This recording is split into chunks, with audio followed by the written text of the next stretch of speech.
Pat Benatar, Duran Duran, Eurythmics, Lionel Richie, and Carly Simon round out this year's class. The Rock and Roll Hall of Fame induction ceremony is November 5th at the Microsoft Theater in Los Angeles. Well, right now on Denver 7 News at 8 o'clock on Local 3, we continue to follow breaking news out of Littleton this morning. One man is in the hospital after he was shot during a confrontation with Jefferson County deputies. Yeah, Denver 7's Jessica Crawford is at the scene. This is a shopping center near Wadsworth and Bowles, and there are still some investigators there. Jessica, what's happened over the time since you've been there?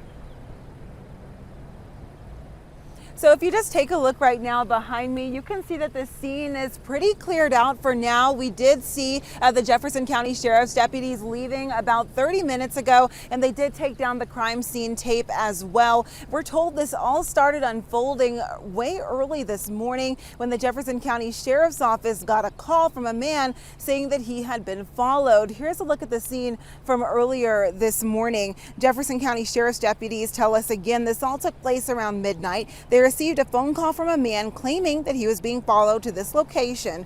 Well, when the deputy arrived, the suspect confronted him with a knife.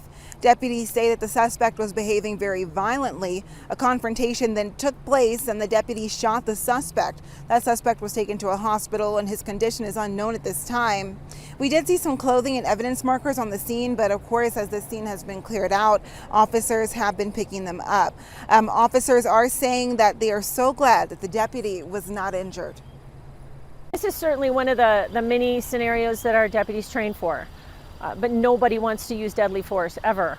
But there are times when there's simply no choice, either to defend yourself or to defend somebody from the public, and that certainly appears to be what happened this morning.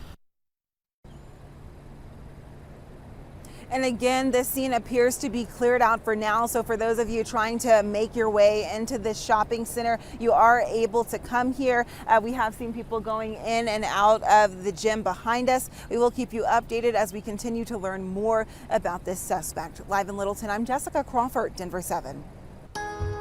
Thank you, Jessica. As we take a live look outside from our Mile High camera, where the clouds have kind of taken over a little bit this morning. We saw the sun a little bit earlier, and we will see it again with some warmer temperatures for Cinco de Mayo, of course, Lisa. We will. That cloud cover is going to clear out a bit more. From this view here at City Park, things a little bit greener now. After we had a couple of days of some decent rain and a nice change, things will start to warm up and dry out for the weekend. It's right now 46 in Denver. Yesterday was bike to school day. Today would be a better day for it. You're going to find some low to, it looks like, mid 40s early on, but then mid to upper 50s by 11. And by the time your kids get home today, more sunshine and 60s. We have Denver at right around, well, near 68 to 70 degrees for a high. That'll be closer to 5 o'clock. Same thing down over the southeastern corner of the state, and pretty warm, more 40s and 50s for the mountains. The mountains picked up a little bit more snow overnight. The high mountain passes are going to be wet. We'll see more sunshine, though, in the high country this afternoon. Clear skies tonight for the Avalanche game. Puck drops at 7:30 for the second game of the playoffs. We're going to be at about 67 degrees by that point, and then 57 closer to 10. So you've got a nice night downtown. Coming up, we'll take a look at what to expect this weekend. It's a big one on Sunday with Mother's Day, Micah. Yeah, looking forward to that, Lisa. Thursday morning commute is starting to get a lot busier. I do want to show you our Spear Boulevard camera outside right now. Things are looking pretty good. No problems really to speak of downtown, but let's go ahead and head to the map because we do have a few crashes to tell you about. 96th Avenue Highway 2, that's impacting eastbound lanes. And then if we head further to the south on Wadsworth, this is near Quincy, that's impacting both sides of Wadsworth right now. So you want to keep that in mind. I've been telling you about this crash at I-225 and Parker. That crash has cleared. However, we're still seeing the residual effects, still some slowdowns in the area. That drive time for you southbound I-225 from Parker Road to I-25 running about 11 minutes. We'll take another quick check of your drive time here. Westbound I-270 from I-70 to I-25 running you about 21 minutes. And I do want to bring up our CDOT camera because we've been talking about sunshine that's on the way. We'll take a look at this scene. This is near Loveland Ski area. Still very cold up there. Lots of snow on the ground. Got a little bit of a backup in the area. Just keep in mind that chain and traction laws are in place at this hour. Hopefully, though, that'll change over the next couple of hours. Yeah, they're not going anywhere fast right now. Thank you, Micah. Well, we are all feeling the effects of higher prices at the gas pump and the grocery store and pretty much everywhere else. Borrowing money will also be more expensive soon. The Federal Reserve thinks it will help cut our historic inflation we're seeing right now. Denver 7's Veronica Acosta joins us live with a closer look at the impacts to your finances for a higher interest rate. You're going to want to get ready for a notice from your credit card company here within the next couple of weeks. And that's because credit cards, adjustable rate mortgages, and home equity lines of credit, those are among the first things to increase after this interest rate bump. Now, if you're wondering, how is this going to affect my family financially? Probably in one of two ways. You're going to see those payments get bigger, and then if you don't quickly pay off those balances, you're going to have to be paying for a little bit longer. So a piece of advice from experts, they say give your bank a call and ask if you can get that rate lowered. Here's another piece of advice as well. Now is a good time to use excess cash to pay down your home equity line of credits as well as your credit card loans before those interest rates really start to impact your budget. First time in more than 20 years, the Federal Reserve raised the benchmark rate by 0.5%. Chairman Jerome Powell says more increases will be coming this year. They won't be as big though. Future meetings, they are set for June, July, and September of this year. The labor market is extremely tight and inflation is much too high. It is essential that we bring inflation down if we are to have a sustained period of strong labor market conditions that benefit all. And the benchmark, that's the rate at which banks borrow and lend each other money. That is at 1% right now. It is estimated by experts to be around 3% by the end of this year. We're live in Denver this morning. I'm Veronica Acosta, Denver 7. Well, of course, the stock market is reacting to all this news. The opening bell was about 30 minutes ago.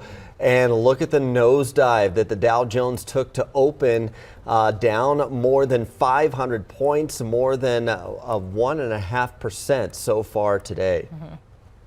This morning, new security fencing is going up at the Supreme Court. Crowds have been gathering there all week after the leak of the draft opinion on abortion rights.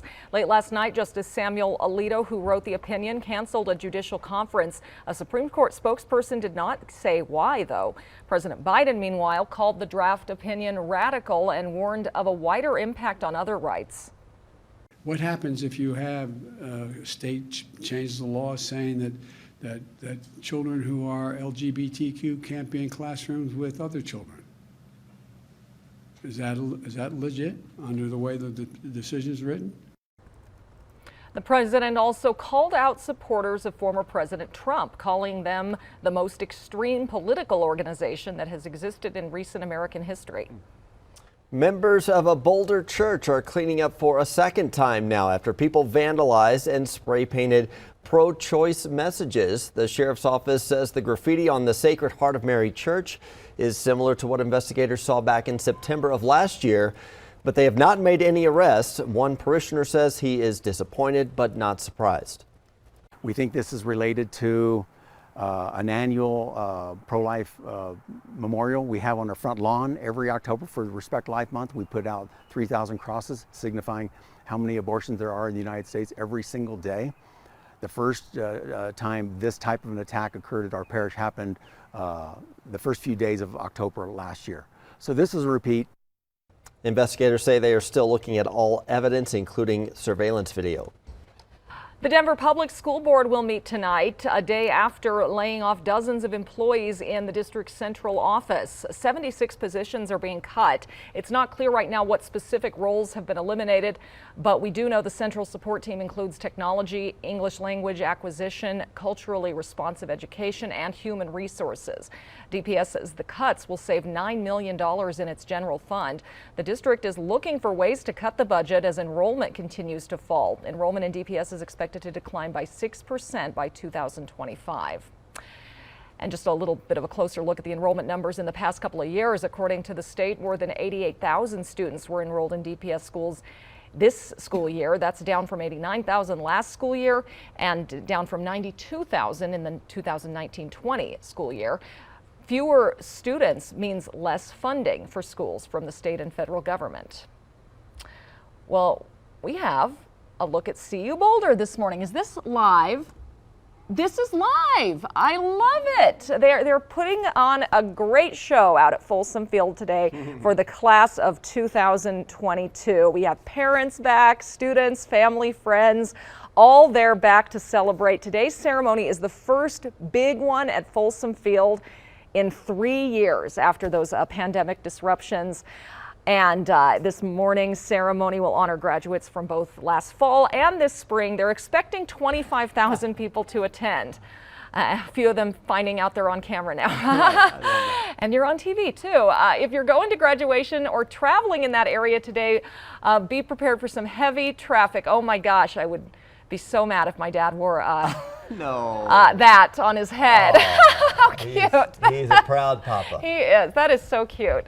Well, coming up, the flip side of our hot housing market, some new opportunities for growing Colorado companies. Also, a new effort to keep a popular trail from being loved to death, where you now need reservations.